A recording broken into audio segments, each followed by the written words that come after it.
Oke, mari kita langsung selami pembahasan materi kita kali ini. Kita punya satu topik yang jujur aja luar biasa menarik. Kita akan membedah sebuah sumber sejarah tentang suku Munsik dan bagaimana satu intervensi tunggal itu benar-benar memutarbalikkan cara hidup mereka yang super ekstrem.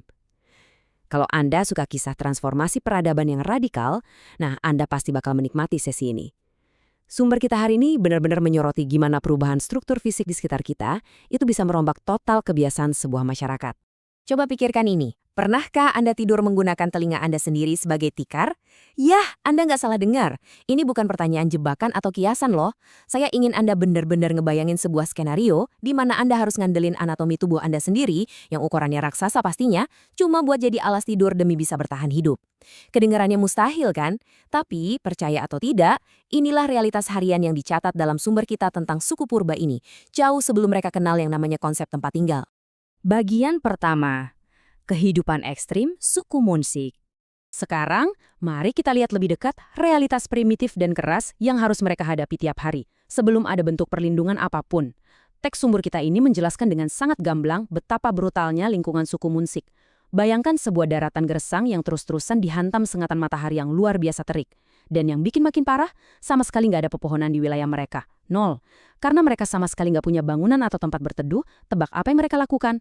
Mereka terpaksa menggali lubang di bawah tanah. Mereka harus sembunyi di dalam kegelapan lubang-lubang itu sepanjang siang, cuma buat ngehindarin sengatan panas yang mematikan. Ini murni mode bertahan hidup yang sangat mendesak. Nah, yang benar-benar bikin geleng-geleng kepala adalah gimana teks kita mendeskripsikan adaptasi fisik mereka yang sangat aneh.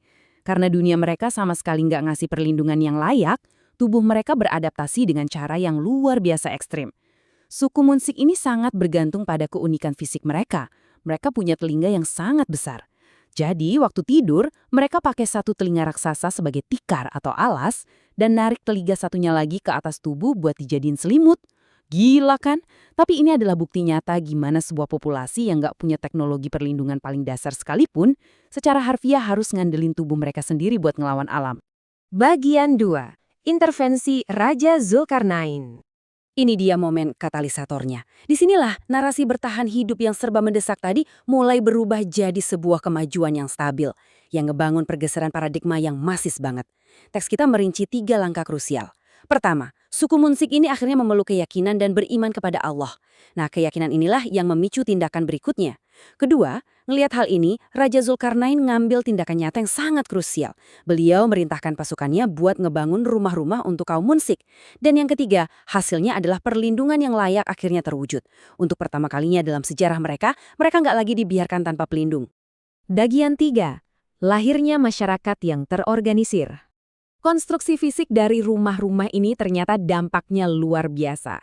Nggak cuma ngasih dinding dan atap, tapi benar-benar memicu transformasi total dalam budaya sehari-hari mereka. Perbedaan antara dua era kehidupan suku Munsik ini kerasa banget kontrasnya. Sebelumnya mereka itu nomaden, harus sembunyi kayak hewan di bawah tanah setiap kali matahari terbit, dan pakai telinga raksasa mereka sebagai selimut. Tapi setelahnya, keberadaan rumah-rumah permanen mengakhiri itu semua. Mereka sekarang punya pemukiman yang terstruktur dan taraf hidup yang jauh meningkat. Dengan adanya hunian ini, mereka nggak perlu lagi ngumpet di bawah tanah waktu siang bolong. Kebiasaan ekstrim ngandelin fisik buat berlindung pun akhirnya ditinggalkan. Jadi, poin krusial yang bisa kita ambil di sini adalah peran Raja Zulkarnain itu jauh lebih besar dari sekedar proyek konstruksi. Beliau nggak cuma sekedar ngiriin dinding bata atau kayu, tapi secara fundamental mengangkat seluruh standar kehidupan mereka. Beliau mengubah lintasan sejarah sebuah masyarakat, dari yang tadinya cuma sekumpulan pengembara bawah tanah yang rentan, berubah jadi peradaban yang beradab, terorganisir, dan bisa hidup normal di atas tanah. Teks sumber kita dengan tegas nyatain kalau ini adalah transformasi peradaban yang berawal murni dari adanya hunian yang layak. Sebagai penutup dari penjelasan kita hari ini, ada satu pemikiran krusial dari kisah suku Munsik ini. Ketidakadaan tempat berlindung itu memaksa manusia hidup dengan cara yang hampir nggak bisa kita bayangin sekarang. Jadi pertanyaannya, sejauh mana sebuah atap sederhana di atas kepala kita benar-benar mampu mendikte kemajuan, perilaku, dan budaya peradaban manusia? Kisah dari sumber kita hari ini membuktikan kalau arsitektur dasar dan pemukiman itu bukan cuma soal kenyamanan, tapi fondasi dari martabat dan kemanusiaan itu sendiri. Teruslah berpikir kritis dan sampai jumpa di pembahasan materi menarik kita berikutnya.